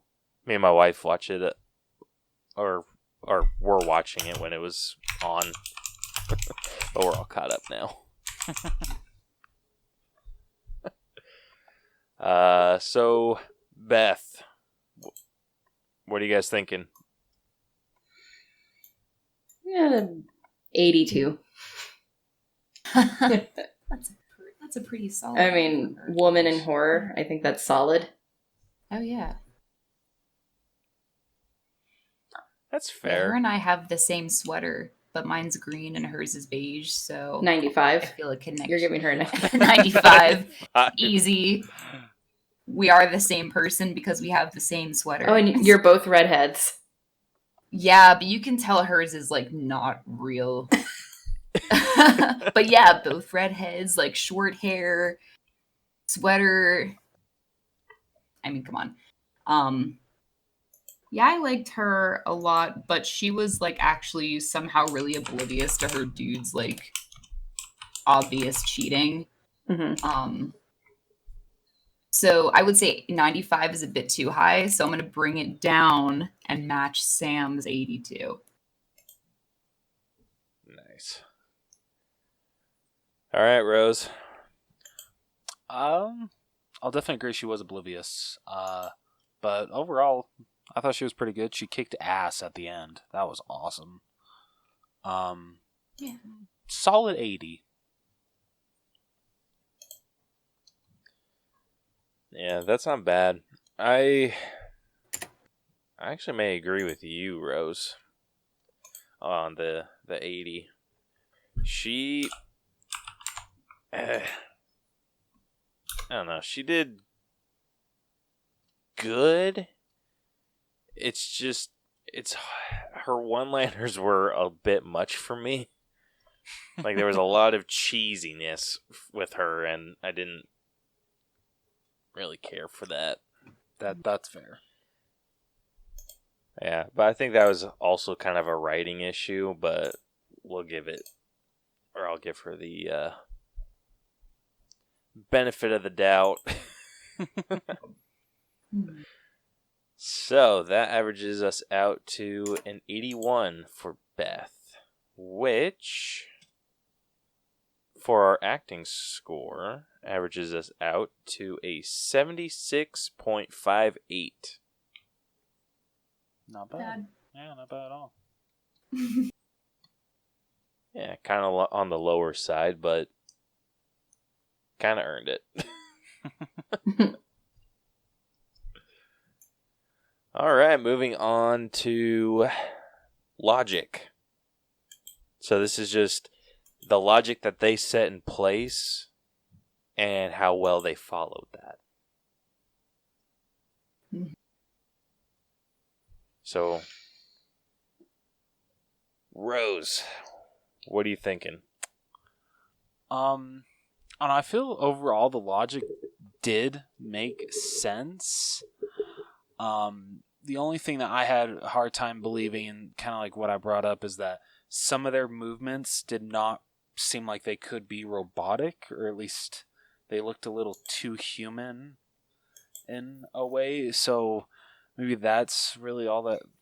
So there was that. But I mean, the whole them deciding to just kill everybody because their show's getting canceled, and them getting malfunctioned because of that. In this world, that made sense. I mean, would you guys say that it did? I don't think they malfunctioned because the show was getting canceled. Something went wrong with the update, and the update probably the update probably infected the other robots. Yeah, that's what it was. Thank you. Guy. Yeah, because they're all programmed. Carl? Yeah, Carl. Because the robots would all be programmed to react to one another. So if one gets infected, it'll probably send transmissions that infect the others. That's true. Absolutely, it's all connected. Yeah, that makes sense. I mean, I'll give you that. Like, it was kind of hard to believe that some of the motion, especially when it reveals the electronics beneath them. Yeah. Like, with, I think it was Fleagel's arm. Like, it's those 3 tubes that are doing all the crazy motions with the hands. I'm like, It's like, you had me and then you lost me. Yeah, I think some of the damage that was done to people was a little inconsistent. Like, I feel like they really could have played with the damage levels a little bit better, made them a little bit more gruesome. Like, I think, what was her name? Rebecca, the producer of the show. When she gets hit in the face with the hammer, it's like one hit and her face is freaking jacked. Yeah. I mean, if you hit in the right spot, like the soft spot, That's true. that's gonna glen up your face, as The Walking Dead would say. I mean, but that's crazy that Fair, kind of a hammer is used on a children's show. That should not be the case. That thing should be as and it was fluffy as also can with, be. what was her name? Poppy. When she became, what was it, Hootie? I think so. Yeah, that was And something she else. clawed at Carl. Like, that seemed very, like, a lot. Like, That's fair. I feel like they could, like, I would have believed it a bit more if the hits matched the damage, but it felt like the rope, like, I kind of justified it when Rebecca got hit in the face with a hammer. I was just like, okay, well, she got hit in the face by a robot, so robot has a little bit of extra strength, so like okay, I can buy strength. that. Yeah. But with Poppy, when she clawed at Carl, I was just like, she's a normal person. Yeah. And she, like, wrecked him. I mean, she's filled with rage because her fiance was just disemboweled right in front of her. I relate to that. I was about to say she's really upset though. Yeah. Yeah, So and she's I would filled give with you, I would adrenaline. definitely give you guys that. It's just like when it's the swipe, like, because you see her swipe, and the swipe seemed, it didn't. It was like an insta kill, but it shouldn't have been an insta kill. Yeah, just like I feel like I gotcha. they could have done like just a rapid attack, Just multiple, of, multiple. yeah, like I slashes. think that would have maybe buy it a bit more, but just the fact that she did one swipe and it didn't seem like it was very fast or strong, didn't feel like it had any weight behind it, and like I said, freaking jacked up Carl. But yeah, so stuff like that made me feel like it was a little more on the inconsistent side. So I think with that, it was still pretty good. A lot of it you have to justify by robot strength. Yeah, that's So fair. I think I'm not quite at an 80. I think I'm going to go to a 79. So, what do you guys think? For logic, I mean, I'd give it an 80, probably. Because we're talking about a virus that made robots start murdering humans. There's not a lot of logic there already. Fair enough. Fair enough. Yeah, I can follow that one up for sure. This is as logical as we're gonna get with a movie of this caliber. And we should be thankful that it was logical enough to follow all the way through. That's very true. So, yeah. I mean, there wasn't any point where I was like, why did that happen? That was a continuity error, like, huge one. But it pretty much was able to loosely link itself together throughout. So you can give it that. Oh, actually, there was something... I forget what it was. That Austin knew about or referenced. I think it was Carl that he referenced. Or something in that shop that he referenced. And I'm like, I remember asking my wife, I'm like, wait, did he know about that? And I forget what it was. Shit. What? Was it about him knowing about Carl? Okay, yeah. It was about Austin knowing about Carl. Oh, okay. Because did he have any interaction with him in the movie? Probably not at all. I can't Yeah. Because they were talking about, like, an update, and he's just like, oh, Carl. and then like came into the workshop and everything. I'm like, how would you know about Carl? That's a good point. Yeah, that could have been just like an easy miss, editing through like scenes and like cutting things and stuff like that. Something probably got lost in the shuffle. That's true. Yeah. I think that actually bumps me down. Uh-oh. Oh, shit. So I'm going to go down to a 77. Because that bugged me. Damn it, Caleb. I was going to agree with your score. I was going to go 79. 79. Yeah. But then you had to change it on me. Yeah, well. I recalled what I recalled that error. Yeah. And then Stormy, you were going with 80? Yeah, so double 80s from me and Sam. Yeah. Nice. So that averages our logic category to a 79. Not bad. Yeah, not bad at all. Nice. Next up, we got effects. So this is just like everything. So like practical effects, special effects, stunts, whatever it is you want to grade. I thought the effects in this were really good. Most of them, if not all, were practical effects, which I think really speaks to the aesthetics of this movie, because it feels, even though it's set in probably 2018, it feels like it was set in 1970-something, and so if we had a shit ton of CGI, I would have been taken out of it. But I thought all the kills were gorgeous because of their use of practical effects. They were disgusting, so I'm here for it. Yeah, I agree. I think some of like the the stunt work was what was lacking for me. All the prosthetics that they did, all the kills, I thought, like you said, looked amazing. It's definitely the stunts that looked really bad.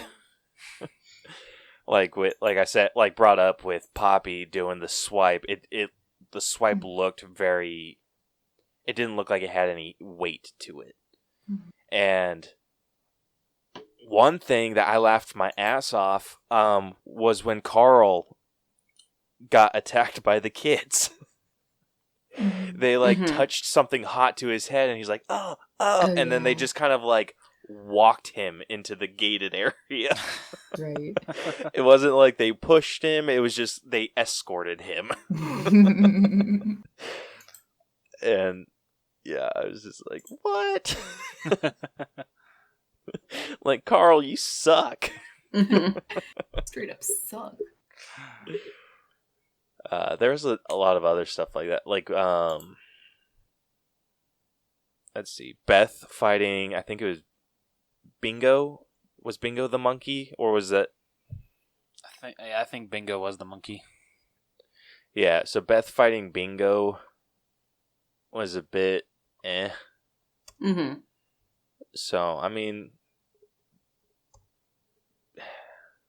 balancing out, like, stunt work versus, like, the prosthetics, because the prosthetics were amazing. It was just the action that didn't match up. So, like, with Rebecca getting hit in the head, like, the look, when, like, the damage that she took with the look, like, that looked amazing. It's just the hit didn't feel like it had weight. Yeah. So Yeah. I think I need a minute to give out my score. So, what are you guys thinking? I would give it a 93, mostly because they were able to make animatronic deaths look gory, and so I applaud them for that. That's fair. Yeah, that is a really good point. All right, Stormy, what you thinking? So I like really love to see gore, and so when I did see it, I was really like very pleased to have all the copious amounts of blood and like the very visceral like decapitations and the shot of like the spine being pulled out of the whoever got stabbed with the key, that one guy, and stuff like that. So Sam loves practical effects. I also love practical effects. And so I'm glad they like relied on that so heavily because it really paid off for this movie. But when you do bring up stunts, that's something that I really don't consider a lot of the time. And when you did mention, like when you mentioned the stunts, there is this one part where it's the mom and she's like fighting the animatronic robot, and like she like takes him down with like maybe like 2 hits or something. And I'm like, man, there's like no way, like he's a robot. It would probably really hurt you if you kicked him. You'd break your foot or something. So stuff like that. That's the only thing that would be a downfall for me with the stunts. But since there were so little stunts and so many more kills, it outweighs that score for me personally, because I like gore. I like to see that, and it had it, so it made me satisfied. So this is the one score I'm going to score it highly. And I'll probably give it a 95. So I'm going to jump above Sam because that was what I was going to score it anyway. So I'm going to give it a 95% because they're very clever kills plus blood and gore. So it was just like a very nice like meeting of the two for me. And it completely outweighed the stunts for me. But I'm glad that you are focusing on that aspect as well. It does deserve our attention. Yeah. All right, 95. 90. Rose, what are you thinking? I absolutely agree with everything you all have said. I really have nothing else to add. Just, yeah, the practical effects are what I love to see in horror movies, and this movie definitely delivered with that. So I'd see a solid 90 for me. I am nowhere near where you guys are. Oh gosh, Caleb, how low are you? No, I'm okay. I'm not in the 70s. Okay. I'm not quite in the 90s either. I'm like in the high 80s. Okay. And it's because of the stunt work. Because I'm trying to give, like, I feel like the stunt work is just as important as the practical effects. So, like I said, the practical effects, amazing. Like, super gruesome. And I think the 2 kills that I loved the most was Stevie's kill with the freaking lollipop. Oh yeah, that was fantastic. Like, that was hard for me to watch. So that one was really, really cool. And I really liked, what was his name? Thad. His death. I thought that was just He's the one that gets sawed in half, insane. right? Mm-hmm. Okay. If you want to call that being sawed in half. Okay. But that one was done very well. Yeah, and I got excited over that one because when he was like pushing it and you just hear like all the crunching and like the squishing noises, and I'm just like, oh, this is nuts. Yeah, that's always And then that's like always good. And I think what sold it too was Poppy. Oh, yeah, The way that she was just like losing her mind. Yeah. Yeah. And then when it finally like cut through, and then she was just like silent after that. And I think like I think I remember like saying like, "Oh, she broke." Yeah. Yeah, especially because after I'm gonna forget. I already forgot the character that saws him in half. It was It was Fleagle. legal. Because basically, like right after he saws him in half, he just walks away. Doesn't say a witty line. Does he say a witty line? No, he hears the kids. Yeah, yeah. He just walks away. Like I can understand why. Like what you said, Caleb. She was just like dead inside. Just at that point, she's just like, okay. I don't know what I witnessed, but yeah, I just witnessed my what would have been fiance sawed in half. All right, Yeah, and I think what I liked most about that was like, oh, they're gonna split it. Oh, they're gonna like open the thing, and then they did. I'm like, this is great. But I was also like super disgusted. Yeah. But like that scene bumps it up. I think had that scene not been in there, I probably would be 86. But with that scene, I think I'm going to go up to like an 88. Okay. Yeah. Not bad. Yeah, so that averages our effects score to a 91 and a half. Not bad at all. All right, next up we got music. So this is out of 10. Yeah, the music was good. It was done by Patrick Stump, Fall Out Boy. Wow. Oh, guys got- that's nuts. Yeah. I found it awesome they did like an updated kind of like not pop but like rock version of the classic Tra La La La song. Mm-hmm. I thought that was really cool. Yeah, I think that music really helped sell everything going on. Yeah, absolutely. I'm not quite in like the 10 range, but I think I'm sitting at a solid 8. That's what I was thinking. Just me too. personally. No, I'm thinking the You same. too? Mm-hmm. What are you guys thinking? I'll lean towards 7, just because outside of Tra La La La, I don't remember a whole lot of the music. I was like, what music are you talking about? Yeah. And I was like, oh shit, yeah, the theme song, there was that. Yeah. So same. Yeah, 7.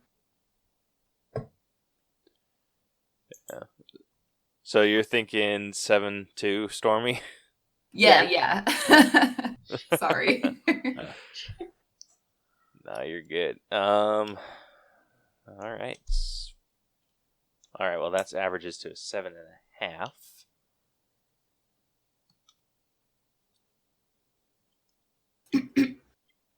Yeah, I think they like with the music. I think what sold me and kind of brought me up to an 8 because I'm kind of a hard ass with music. He is. I think what sold me was when they were, because it wasn't really like any scores or anything that were insane. Like they had the Tra La La song, and they played that like a decent amount. I think it was like everything sounded like it was being played on children's instruments. So like a xylophone sound and like little like kind of children-esque tunes. It kind of reminded And me just of, the way that they were sorry. playing them really slow. Have either of you seen the Child's Play remake? Yes. So, Caleb, didn't we give the soundtrack a pretty high score for that? Let's find out. Because I know with Bear McCreary, he scored the soundtrack for that, and when he remade the original Child's Play theme, he used like all these different types of like children's instruments.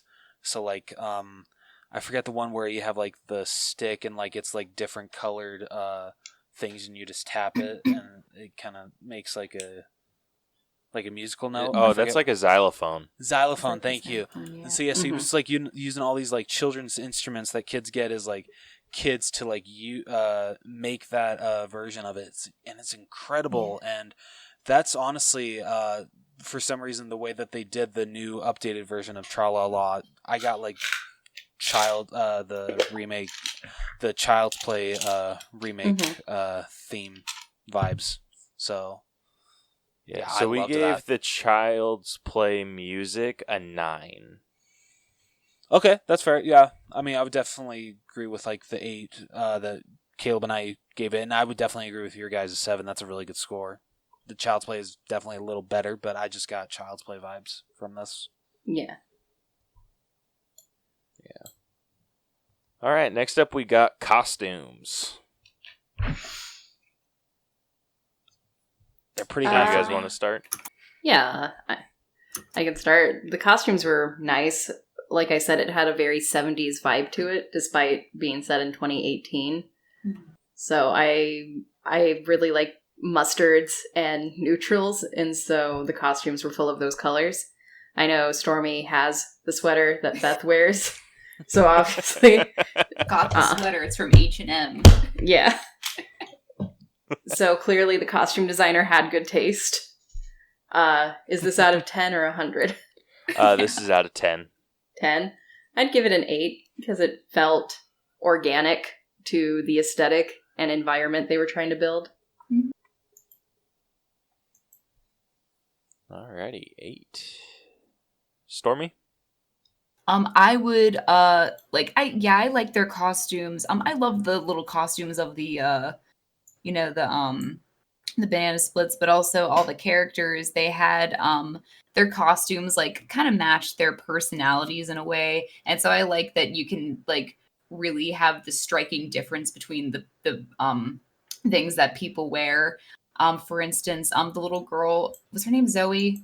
Yes. She had like the white like overalls and like a yellow sweater or something like that, but it like matched her personality.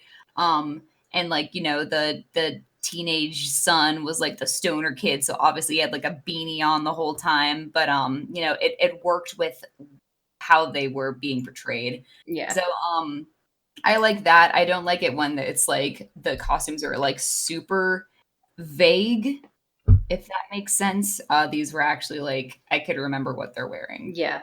So they felt true to character. I would. Yeah, absolutely. So I thought that was cool.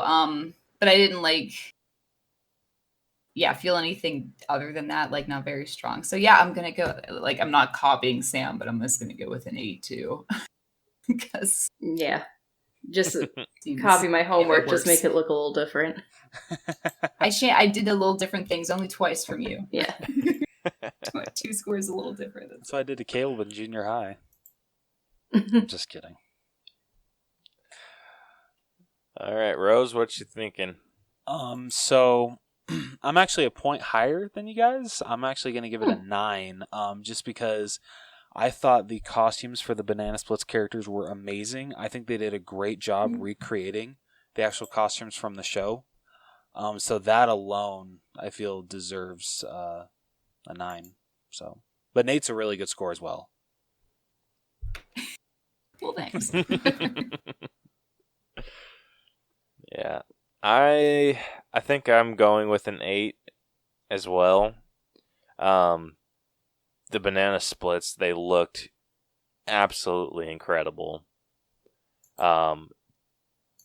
Terrifying creatures. For real, though. And yeah, it's just, there's just something about those over-the-top, cartoony characters that is terrifying. Like, it's kind of how I imagine, like, wherever they store the Muppets. Like, I imagine that place at night is terrifying to be in. Fair And enough. it was just kind of like that. Like, I love the lighting that they did when they were taking pictures, and the way it was just like a spotlight, and it was just putting a lot of like dark. It was just a dark area, and then just lighting these creepy ass figures, and I loved that shit. Like, I absolutely love that shit. So, yeah, but when it comes to like the rest of the cast, I do think it was pretty average clothing. Like, you kind of do, you know what everyone else is wearing, or you kind of have an idea if you were just to list off, like, if you were to just give a brief description of what these characters were, you could guess what they were wearing. Mm-hmm. Yeah, and true. like I said, that's exactly what they were wearing. So, yeah, I'm giving it an 8. Alrighty, last up, personal grade. So this is everyone's personal opinion on the movie, and this is out of 100 as well. So Okay. I will let our guests take this one first. I will give it a solid 87. I think when you look at the whole picture, they did what they were going for, and it felt very organic. It was campy, it was gory, and it was just a lot of fun. I was never bored. And they kept it to 90 minutes, which is the perfect length for a horror movie. Yes, absolutely.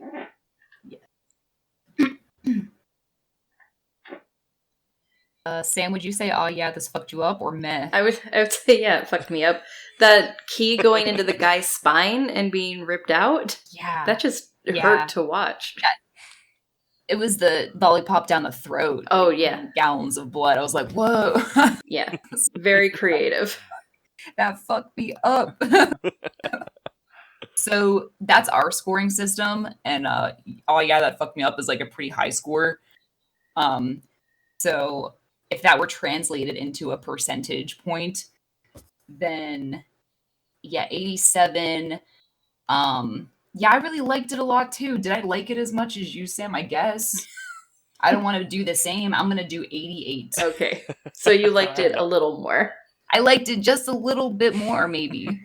I mean, I feel like that lollipop kill is going to stick with you for a long time. That was really cool. Yeah. It's going to haunt me. All right, Rose. I feel like for me the acting was kind of like it was good. There was some good. There was bad. I loved the not animatronics. Wow. I love the costumes for the banana splits. Movements were pretty good on them. Overall, it's a very fun horror movie. I had a blast with this movie. I'm gonna go an 83. 83. That's not bad. I think I'm going to go a solid 80 on this one. I enjoyed the ever-living hell out of this movie. It's definitely one I'm going to be checking out again when the mood strikes. But yeah, it was a whole lot of fun. I think there was just enough issues with it for me to bring it down to an 80. So like I said, like the stunt work was a little lacking, and I feel like it just needed a little bit more weight. And then there was just a little too much that I had to justify with robot strength. Like I loved all of these kills. Like the lollipop kill was wild. Like, I knew, like, when I saw that, I'm like, this is going to be a great freaking movie. And I was right. But the ones that kind of pulled me out of it were the guy that got, like, the flamethrower to the face. Mm-hmm. I feel like he just kind of stood there. Yeah. Then, like, with the spine key thing, like, cool kill in theory, but I feel like he would have gotten pushed by the key before it ripped his spine out. And then, like I said, the head bashing, like, it was just those little things that brought it down, and I'm just like, like, and then I just had to, like, say to myself, robot strength, it's just robots. Mm-hmm. And so... yeah, so that's what brings it down for me, but it's still pretty high. So I'm sitting at a solid 80. That's pretty good. Yeah. So if we average all those out, that comes to an 84.5. Not bad. Hell yeah. And that brings us to the conclusion of this breakdown. And the final grade for the Banana Splits movie is a B-. That's not bad. That's not bad at all. Oh. Yeah. So it is sitting at an 80.91%. Yeah. So Okay. Yeah. I think that's pretty That's good absolutely score. fair. Solid. Yeah. Yeah. So comparing it to other movies, so everything I'm going to list off are other B- movies. So this is, it's a little lower than Late Night. That's fair. It's actually 1 point lower than Late Night. Damn, that's close. Yeah. It is 2 points lower than The Hunt.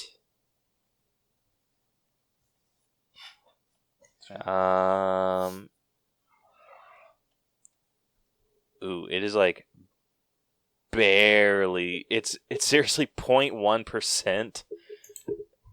Or nope, Caleb can't math right now. 0.2% lower than Deadpool 2. Oh, kitty. Oh. Sorry. Sorry, I don't mean to disturb this. He really wanted attention and he wasn't gonna leave on the phone. I heard a meow meow. Aw, yeah. I heard a meow meow for attention. This is Alexander. Oh, so sweet. Sorry, Caleb, continue. No, you're good. 2 points lower than The Greatest Showman. It's not bad. Yeah. 1 point lower than Birds of Prey. And it's about in line with Good Boys. Ooh. 1 point lower than It Chapter 2. I can't remember, did we rank the first It with our new system?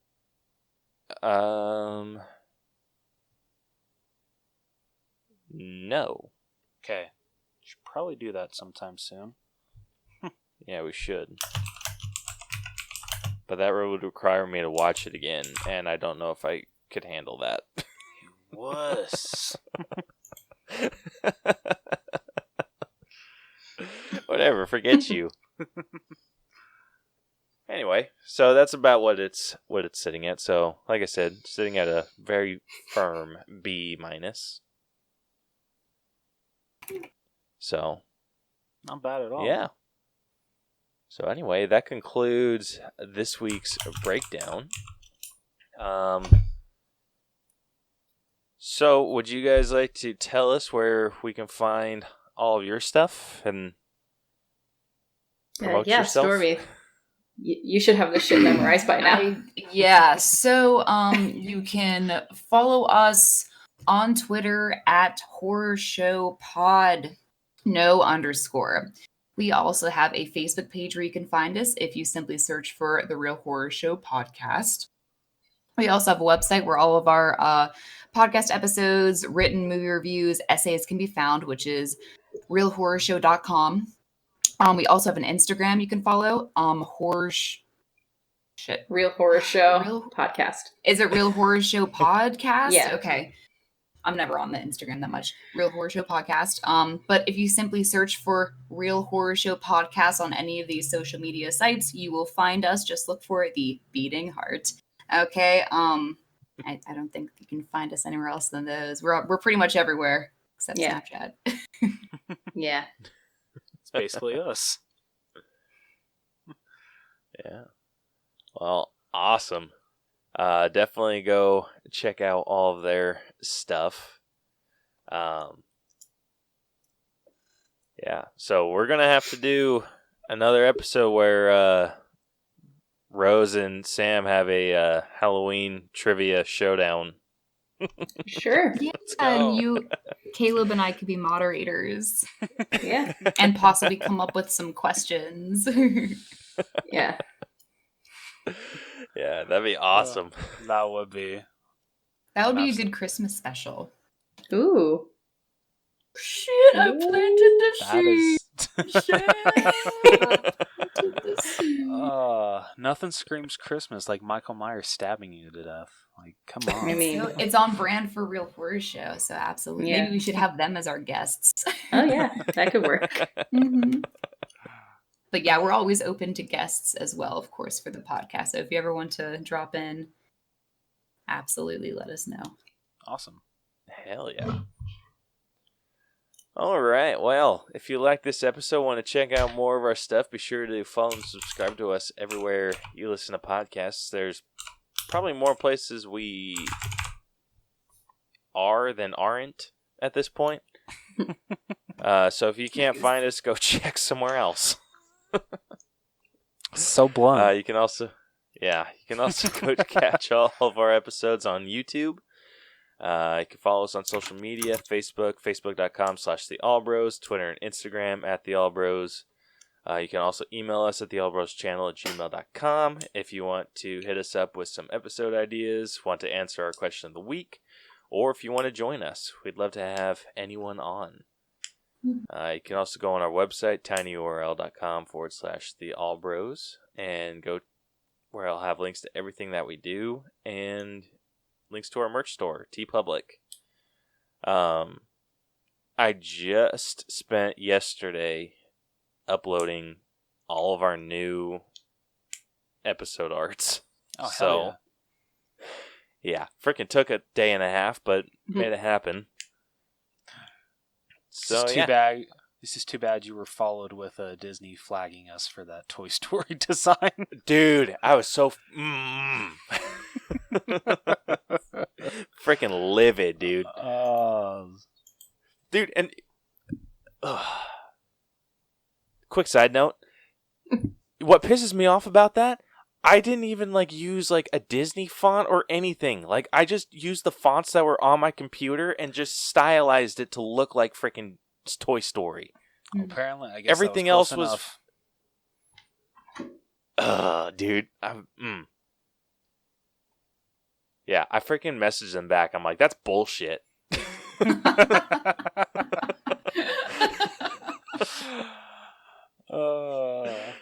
Let's hope they respond, unlike Sega.